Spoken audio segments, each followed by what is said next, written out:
Hi guys, welcome to a Journey Now video.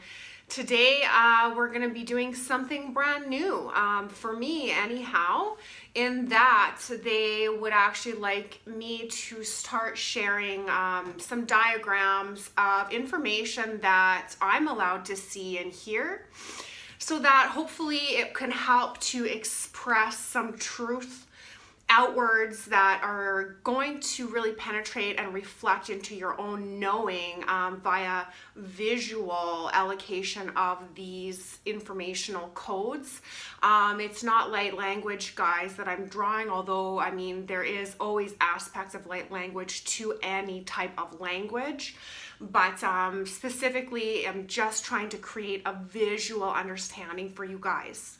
So please bear with me. As I said, I mean, I've never done this before. It's something new that they'd like me to start sharing. So I'm going to be attempting with the help of, I do have the Greys, I have some Arcturians, as well as my Pleiadian starseed family with me today, in hopes that we can really hit a home run, is what they're saying, with this visual description. So let's begin. We're going to be attempting to show you guys some sort of understanding of what timelines are, how we are created from source. And so, I mean, you can imagine right away with that title that they're giving me how complex this might be to draw. So we're really going to try to simplify this for you, because I really want you to have some sort of concept involving these terms when people are throwing them out there, like timelines and source, and what are we supposed to make of all of these words, all of these titles. It's like they're saying, oh, this mumbo jumbo. Because when we, as beings that are making these videos or providing information, when we're trying to use human language, because we're human. However, human language is very small. Like, it's very small. It's hard almost sometimes to explain these ideas and these informational services that we're providing using this small grouping of words. So really that becomes the challenge for all of us light workers, all of us way showers out there. I do always like the word way shower, just because that's what we're doing. We're trying to provide a showing of ascension, so that other people can follow and that it can become less confusing for them, as we have already experienced some of these things and are willing to share.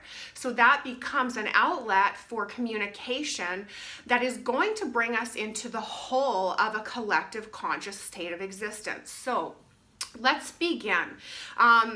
And please, okay, so they're wanting me to take a moment here to explain this on behalf of all my brothers and sisters out there following this path of education, and we're teachers, really.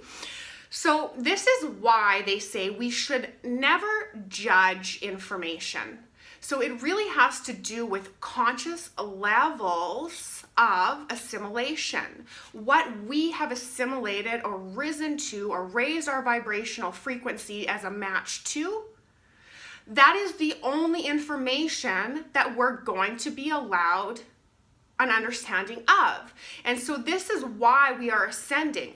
We are looking for grasping collectives of information that we can use. However, we can only connect to informational outlets that are an equal resonance to our own conscious awareness. So they say, please don't judge any information that comes your way, simply because if it doesn't resonate with you, you just walk away. And it doesn't mean you're not going to come back to these instructors later on in a place where all of a sudden that will resonate. So it doesn't make anyone any better or any less to towards what level of consciousness they're tapping into. It is just simply like they say you can compare it to the school. Going up grade levels, or when you're in a job and you become learned, they say, in specific skill sets. Like, it's no different. And so, I mean, you can't sit here and slam the door on somebody's conscious awareness and say you're wrong, because nobody is wrong. It is simply an elevating sequence of opening that awareness within yourself that you can connect to specific sequences of information, of coding. That's all information is, and it is simply going to resonate with you when your conscious awareness is hitting home to that point. So we're going to try and explain a little bit of this. They want me to say technique, but I mean, I'm not sure what that even means right now. Why would this be a technique? But I mean, I guess we'll find out. So let's begin. We're using a black and white board, they say, because we're trying to really hit home with basics, and we don't want to confuse the information by adding a bunch of colors, which will come in later. So again, we're really in a video sequence of introductory topics, like the video that was done yesterday about aging. Introduction, they say, introduction to, it's like day one of this class. It will just continue to grow and expand. So day one, we're going to try timelines and the explanation of separation from source. So let's begin. Taking my chalk, this black space, we're going to say is the universe.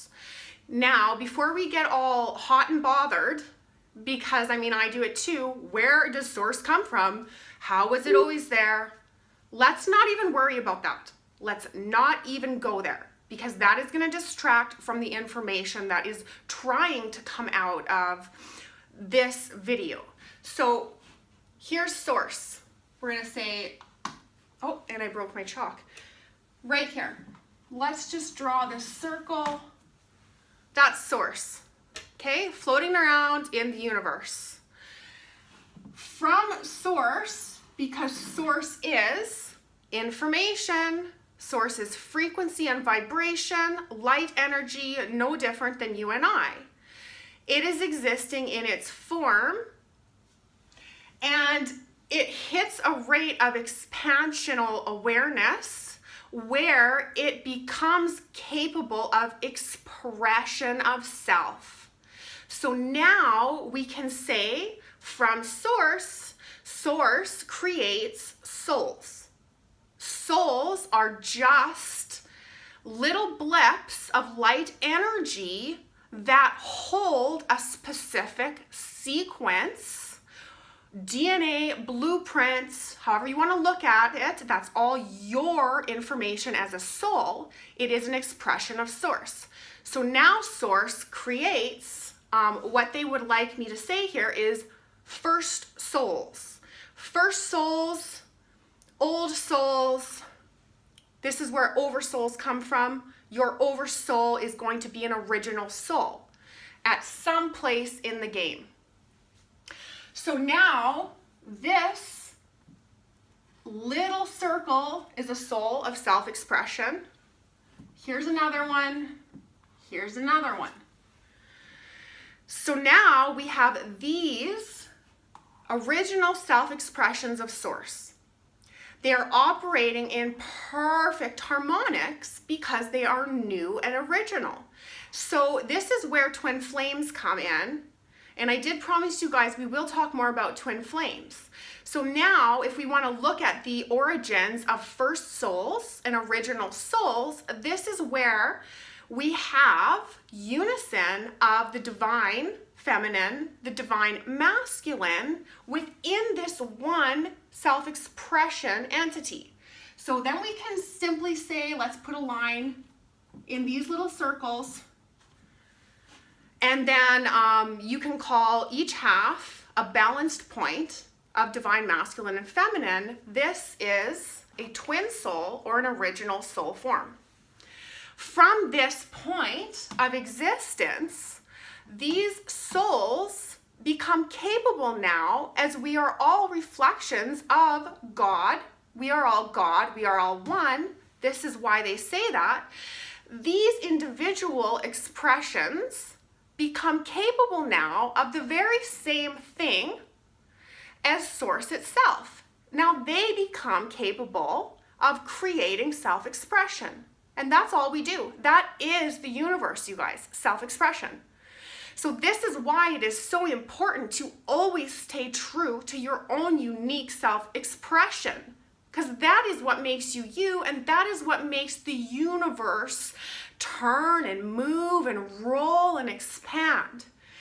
So now we have these original oversouls, or twin soul unities, ready for self-expression.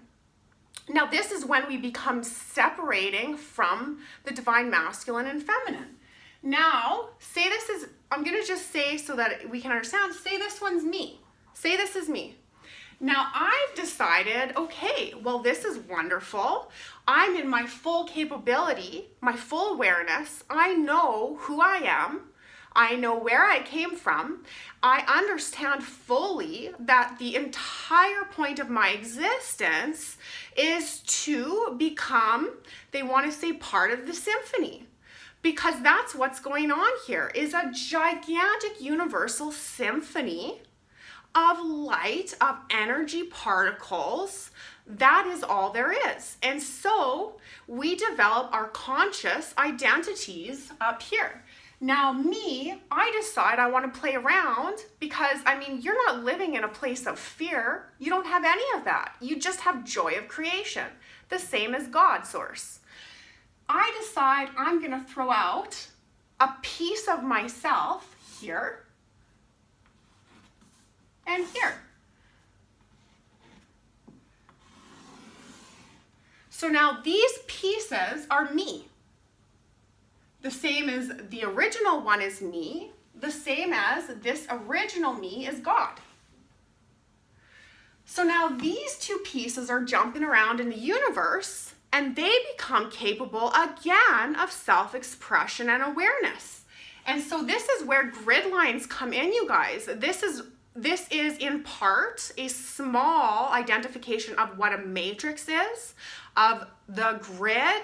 This is why everything is connected. And this is why you can literally connect back to any point in time to retrieve information. So that becomes the reason why I say, don't judge people's information. Just know that you have not connected to that dot yet.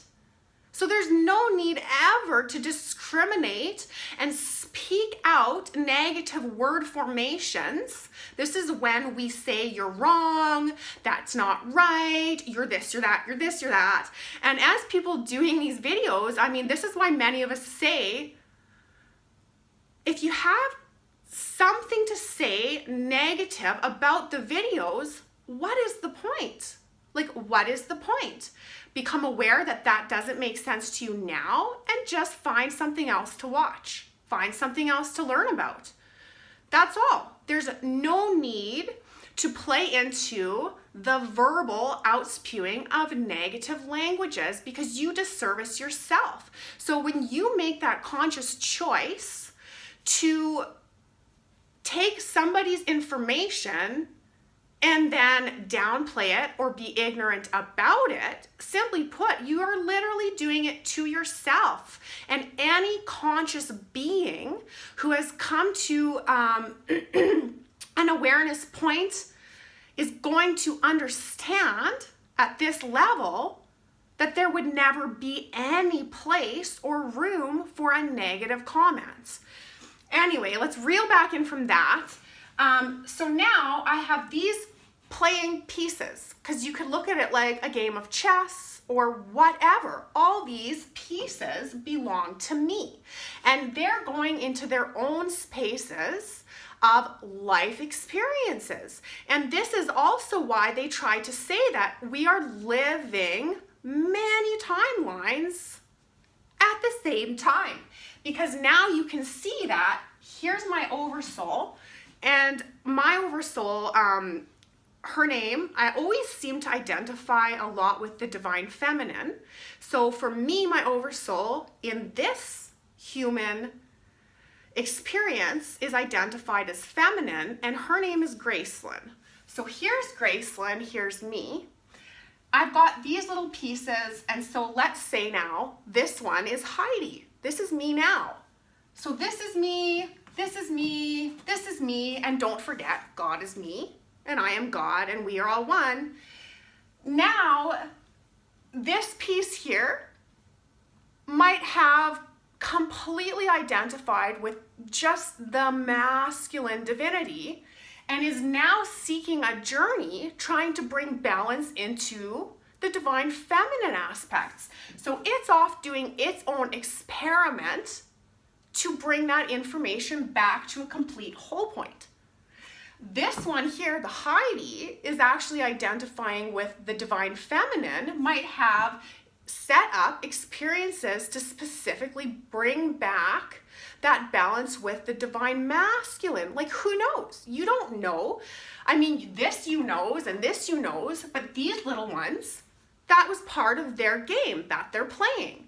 So now this one can also project another me point based off of experiences. So if this me, Heidi, comes into contact in this life experience with something that creates a trauma or something that just creates a stimulation, I have sent a little piece of that traumatized self, and that is a fractal. That is how we fractal off. And when I tell you guys that we must integrate ourselves back, and that is how we are actually ascending into 5D consciousness, because we are calling back in these little fractaled pieces once we've healed the trauma. So now I'm like, oh, this poor little piece, let me look at you, what happened here? Let me fix that. Bring you back in now here, so you're part of this whole again, because the closer we get from this point to this point, we become in union with our true selves once again, essentially going back to source. The only way to become in perfect union is to start returning all those fractal pieces so that we clear those spaces, because you have to understand this traumatized fractal is vibrating at such a dense level that it has no light in it. So now I'm going to clear it. I'm going to pull it back in. Now it's empty. Like, remember, the source was an empty hole. Like, there's nothing in it. It's light, full of light. This one is cleared, pulled back in, and can now hold more light, allowing a conscious interaction of elevated awareness into truth. So when I say do your self-work, that's what self-work actually looks like. So now you can see that we're running all these little timelines, all these little fractaled pieces all over the place. So this one was me, say this one is my sister, this one's Amber. Then you see how she is doing the same thing, but then you become capable of actually, because we're all from this point, being able to say, because we all came from here, Amber has the ability to connect with this fractal of me, depending on how aware and how capable her consciousness is. She can connect to pieces of me. So if she wanted to, she can help me in these places. This is really like bilocation, time travel, all of those terms are really reflecting the capability of true connection. So now she can connect to this point, I can connect to this point. Now here's, say here is, I don't know, let's just call him Joe. Now he's sent out his divine masculine and feminines to go onto their experiences. And so this is all that information is. We are connecting, always having lines that are connecting to these points We are connecting to information because energy, who we are, the very essence of the particles that make up our light energy spectrum is information. And so you can see now how you never will lose your original information from source, and the game becomes finding your path of information back to your true self. This is also when you can become reunited as a twin flame, because you've pulled into your spectrum the possibility of reintegrating fully to your original oversoul template, your whole twin soul identity. So you can really climb the ladder that way. So that's not to say that everybody in this lifetime is going to find their twin flame energy counterparts. No, because again, that comes into design, and we have to remember that universe has a design that has been actually correlated, discussed, planned with this oversoul of you. And this oversoul of you acts like a puppeteer, holding all of the strings to all of these pieces of you. And it can tweak and move and inspire all of the pieces of itself. So I hope that helps you guys a little bit. I mean, like I said, this is new for me as far as drawing, and really when we're trying to draw the original source explanation, I mean, really that becomes difficult to do. So all that I'm really wanting to express to you is our capabilities as far as reconnecting, reintegrating all of the experiences that we are undergoing as expression of self. I don't know, let me know if you guys have any other questions, and I hope I can help you with them. Like and subscribe, and please join us again for our next videos, and I look forward to doing more of these types of drawings, because I have been given that is going to become a frequent part of our videos that are going to be coming up now, because there's a need for a visual understanding so people can actually put the dots together for themselves in their own way. Love and light, you guys. We'll see you next time. Bye.